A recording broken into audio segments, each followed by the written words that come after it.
Hello again, welcome back to another Elemental Shaman video in Dragonflight. My name is Shaman. Today we're going to be going over the much requested guide for the Wildfire AoE Mythic Plus build. Just like the Icy Hot builds, we're going to be covering a lot of different things. So if you guys want to head over to the timestamp section down below to see specific areas of the video, you're more than welcome to do that. Please consider subscribing to my content, like the video if you like it. If you want to support the content that I'm doing here and allow me to create a lot more videos and tutorials for you guys, please consider heading over to my Patreon page or my Twitch live stream and drop a sub. I'll leave the links to all those things in the description of the video down below, along with the talent loadout for this build. Now, speaking of talents, I want to cover the important capstones for this talent and what makes it different from the Icy Hot build in my previous video. So obviously we're not going to be running Ice Fury and Electrified Shocks.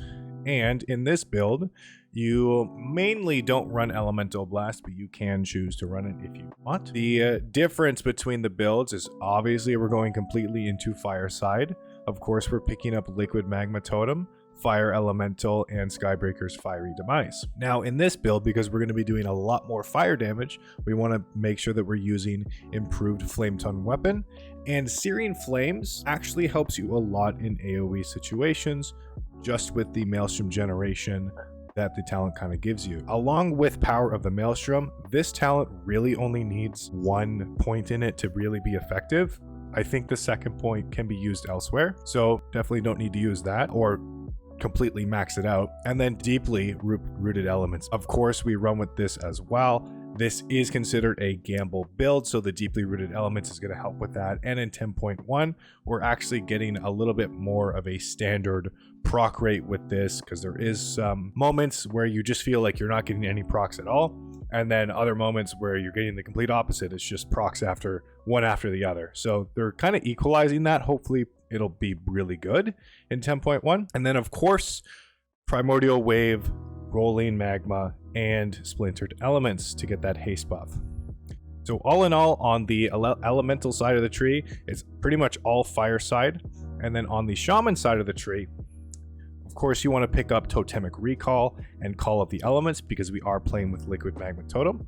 I tend to favor Totemic Surge, just in case. It helps to reduce the cooldown of Liquid Magma Totem as well as all of our other totems by 6 seconds. So this can help you prepare for packs. You pretty much get a Liquid Magma Totem every single pack in the dungeon. This also allows me to go into Poison Cleansing Totem quite easily if I need it for Algothar's Academy or for next season for the Afflicted Affix. I'm pretty sure Poison Cleansing Totem is going to be working on those mobs. So Totemic Surge, I think, is a much better grab as far as a node for talents, rather than go with the flow for this reason. Then of course we pick up our defensive talents like Astral Shift, Astral Bulwark, Earth Elemental, Ancestral Defense, and Nature's Guardian, along with Elemental Warding. These are kind of needed as an Elemental Shaman. And of course, Spirit Wolf. There is situations where you're just going to be sitting in Spirit Wolf for 4 seconds just to get the damage reduction from its stacking buff. You are pretty much a mana battery for your healer, so the Mana Spring talent is not necessary, but it's definitely noticeable for your healer. So if you have it, if your healer is mana hungry on some pulls in the fight or on some bosses in Tyrannical, I recommend picking that up. Otherwise, Thunderstorm into Thundershock to just alleviate the tank damage, interrupt certain important spells. I tend to take Thundershock a lot more than Mana Spring myself. And if you need any other utility spells, because we're actually dropping Frost Shock, we're not using Frost Shock in this build anymore, so you have an extra point to spend.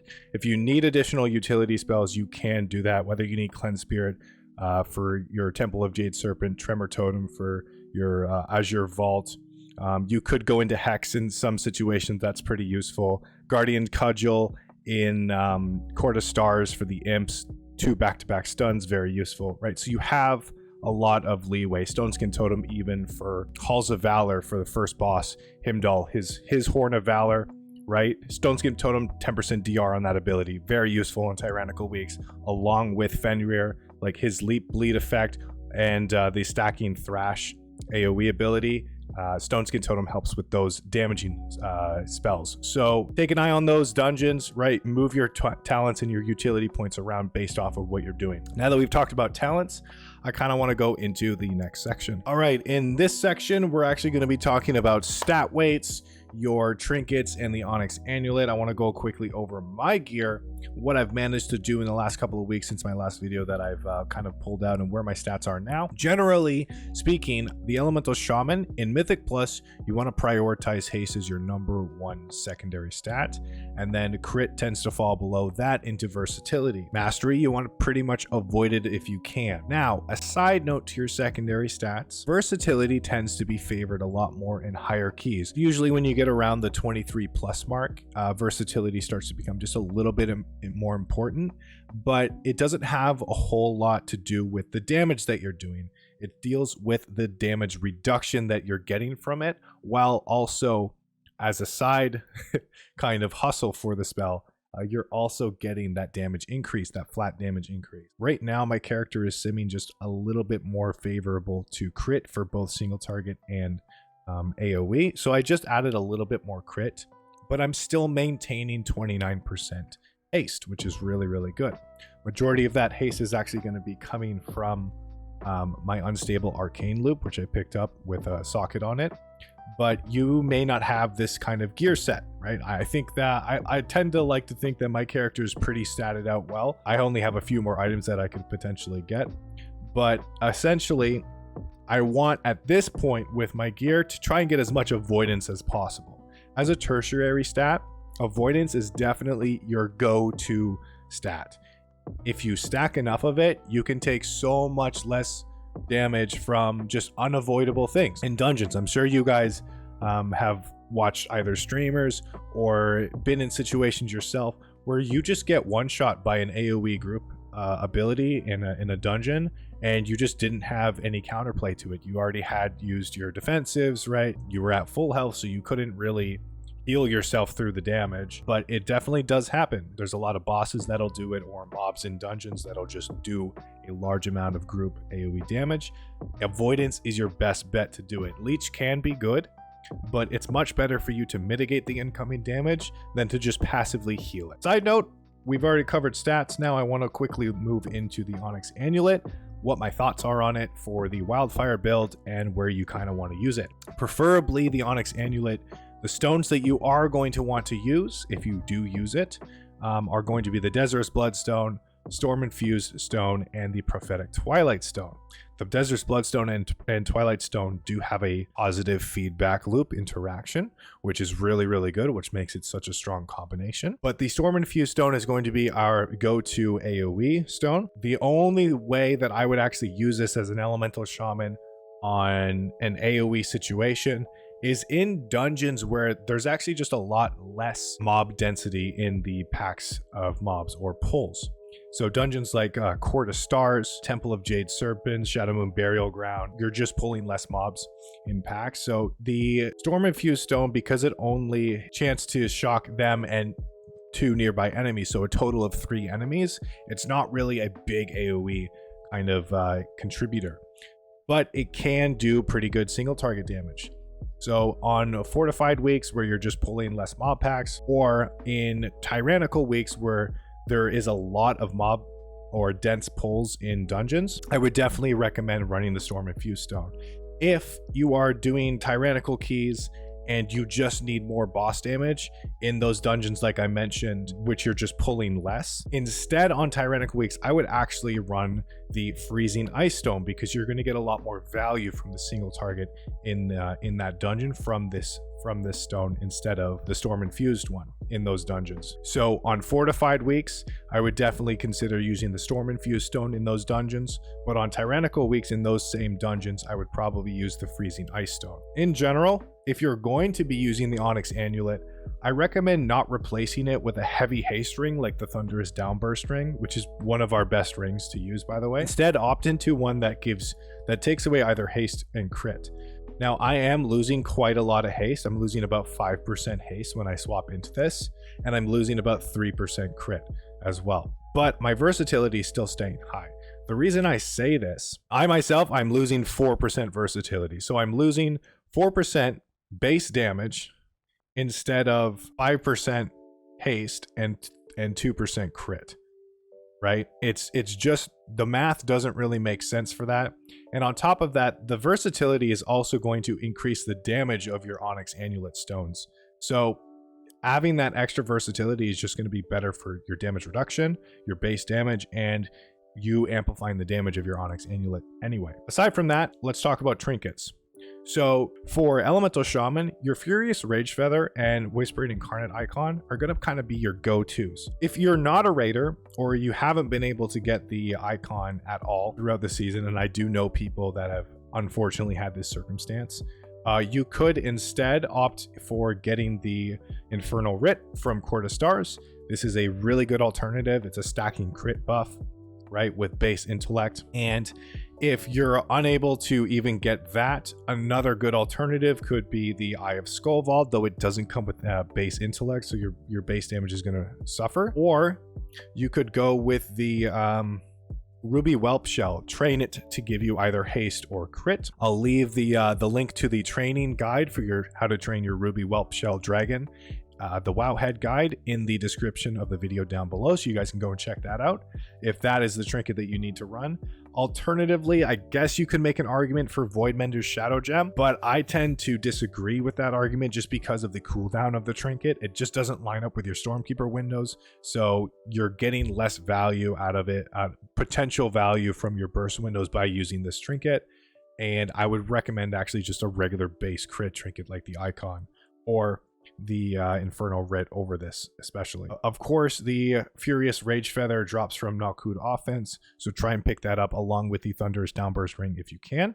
Those are two of our best pieces that you can pick up from that dungeon. And if you guys have any comments about trinkets, stat weights, or the Onyx Annulet, definitely leave it down below in the comment section. But let's move on to the next section. All right, so your spell priority or your rotation for 1 to 2 targets, it doesn't really differ that much, just like in the Icy Hot build guide. But generally speaking, your priority is going to be Fire Elemental being kept on cooldown, and when it's available, as long as there's no reason to hold it. Flame Shock is always on the target, and you want to kind of refresh it around 6 or less seconds remaining on the dot. Liquid Magma Totem, use it on cooldown effectively if you don't need to save it for any additional mobs that are coming in. And Stormkeeper as well, if you have at least like 80 Maelstrom without Power of the Maelstrom, obviously, or 80 Maelstrom with Power of the Maelstrom buff active. This will just allow you to buff both of your Stormkeeper charges with Power of the Maelstrom buff, because you'll use the first one from the Power of the Maelstrom to get an extra overload, and then the second one will be after your Earth Shock, of course. So Lightning Bolt if both Stormkeeper and Surge of Power are active. Primordial Wave if it is available and there are no real reasons to hold it, like an additional mobs coming in or whatever. And Lightning Bolt, just base Lightning Bolt if Surge of Power buff is active. After that, you want to prioritize Lava Burst with Lava Surge procs. Then Lava Burst if you have Deeply Rooted Elements active. This is your big kind of pop-off moment, I'd say. After that, prioritize Earth Shock, preferably with Master of the Elements buffing it. And then this would obviously change on 2 targets to casting Earthquake instead of Earth Shock. Then you want to prioritize Lava Burst, and then Lightning Bolt or Chain Lightning if 2 targets are up. If you have to move, you can refresh Flame Shock or cast Frost Shock if you spec'd into it for whatever reason with this build. All right, let's talk about your multi-target or AoE priority for your spells or rotation. So mainly you want to keep Fire Elemental on cooldown as top priority and Stormkeeper, and then making sure that all of your targets are by Flame Shock. Obviously refresh these Flame Shocks if you have 6 seconds or left remaining on the duration of those dots. And keep Liquid Magma Totem on cooldown as well. This will help you maintain those multiple Flame Shocks on targets. And cast Primordial Wave as well when you have all of the available Flame Shocks on targets. Keep in mind that Primordial Wave will apply a Flame Shock to your target. You want to then cast Lava Burst with Lava Surge procs to get Mastery of Elements if Earthquake is your next cast, or cast Lava Burst to consume your Primordial Wave buff, and casting Lava Burst on all of your targets afflicted by Flame Shock at the same time to give you a whole bunch of Maelstrom. Then you want to be, of course, spending your Maelstrom on Earthquakes with Master of the Elements buffs, preferably. Sometimes you're going to not be able to do these things, but that's okay. So either Lava Beam if you're in Deeply Rooted Elements or Ascendance, or Chain Lightning if you have Stormkeeper active at this point. We obviously want to be using our Maelstrom without overcapping, so that's very important. Lava Beam or Chain Lightning to consume Surge of Power if you're at 6 or more targets. If you guys don't know this, Surge of Power, when consumed by Chain Lightning will bounce to 1 additional target. So after that, the priority goes to Lava Beam or Chain Lightning if Power of the Maelstrom and Master of the Elements buffs are active. Then Lava Beam to consume Master of the Elements buff. I didn't say Chain Lightning here. You just want to make sure that there's a difference there. Then your priority goes into Lava Burst if Master of the Elements is not active. And then Lava Burst in general and Chain Lightning. And then you can kind of use Frost Shock, or if you spec into it, or Flame Shock if you have to move, along with all of your other instant cast spells that you have access to. So now that we've talked about the AoE priority here on 3 or more targets, let's hop into the final section of the video. The final section of my video I just wanted to dedicate to just Mythic Plus tips for you guys to really make the difference, go the extra mile, right? Differentiate yourself from the average player or elemental shaman. My first and foremost one would obviously be to pool Maelstrom in between packs. If you're doing one pack and it's about to get finished, you're going to be going over to the next one soon. You definitely want to be pooling your Maelstrom so that way you can approach that pack with the most amount of damage in your opener as possible, or to put down Earthquakes, you know, put some priority target damage into a single mob if you need to with those Earth Shocks. But generally speaking, pooling your Maelstrom is just a really good idea to prepare yourself for the next pull, so you're not kind of like ramping up to your damage. You can already start right away. After that, I would recognize or understand when to switch your spell priority in multi-target situations. If mobs are dying, or you need to refresh Flame Shocks on mobs that are going to be living longer than the other ones, and definitely not refresh Flame Shocks on mobs that are going to be dying soon. Kind of have that mental note of when you should be switching over your rotation from putting down Earthquakes to needing to put more damage into a single target if it is a priority, and when you're going to be kind of utilizing certain abilities rather than just Mongo. I started the pull at 5 targets, now it's down to 2, but I'm still just trying to spam out as many Earthquakes as possible rather than really seeing how many health differences between the last 2 mobs if I should be Earth Shocking instead of Earthquaking, right? It's a lot easier with the Wildfire build, but this rule is generally speaking throughout Elemental Shaman. Your spell priority changes based off the number of mobs, so just understand that. Also, have an understanding of the dungeon's mobs mechanics. So there's a lot of things that Shaman have answers to in dungeons, ideally things like the War Spear. In Knockout Offensive, your War Spears, you can actually mitigate the charge by dropping down an ETH a cheeky Earth Grab totem, so it just roots them as soon as they start charging. They don't finish the attack. It will not apply the bleed on the player that they're charging if you're really quick with it. So understanding that, those kind of tricks there, or using Thundershock and Thunderstorm combination in like Ruby Life Pools, the first kind of dungeon or the first mob area where you have the Earth Shapers. They do a big AoE damaging cast to your group, right? You need to be able to understand when those abilities are coming out and how to stop them as an elemental shaman. Communicating with your group is going to help you a lot with this. Things like a cheeky cap totem or a hex in some situations can be useful. You just need to have an understanding of the mob's mechanics, which spells also take priority to interrupt. Like for example, in Halls of Valor, right? It is quite common that for the Valajar Mystics, you don't interrupt the healing rune, and instead you just interrupt the Holy Radiance spell, right? Your tank can just kite the mobs out of the healing rune, and the Valajar Mystic spends less time autoing or auto-attacking the tank when they're casting these runes. So generally speaking, understand what the prio interrupts are on mobs. That's going to help you a lot in dungeons and kind of keep your groups inviting you essentially as a shaman. Which dungeons require which talents? We talked about this a little bit in my talent section, but like I mentioned before, Poison Cleansing Totem is really good for Algathar Academy. Guardian's Cudgel is really good for Court of Stars for the imps, right? Stoneskin Totem, really good for Halls of Valor, or even Nokud Offensive. The third and last boss, they do a lot of AoE physical damage. So your Terra and Maruk abilities, your quick shot, this is physical damage. If it's targeting you, you can drop a cheeky Stoneskin Totem to help you take less damage along with the group, right? Use it on cooldown essentially on this boss during the phase where she's just quick shotting. And Balakar Khan, right? Upheaval is physical damage. So is the Iron Spear. Yeah, Balazar throws his spear at a marked player, right? Usually you'll see groups, whoever gets targeted by this ability, they'll go behind like the little boulder patch, right? So that the boss just charges into that boulder with Iron Stampede. This person is taking physical damage in the first phase. So you can drop a cheeky Stoneskin Totem to allow them to take less damage from that, but also the stomp effect later in phase 1 where the entire group takes physical damage. You know, reducing that's really good. So understanding the boss mechanics and certain mob mechanics, which utilities to bring, of course, Cleanse Spirit in Temple of Jade Serpent, that's a no-brainer.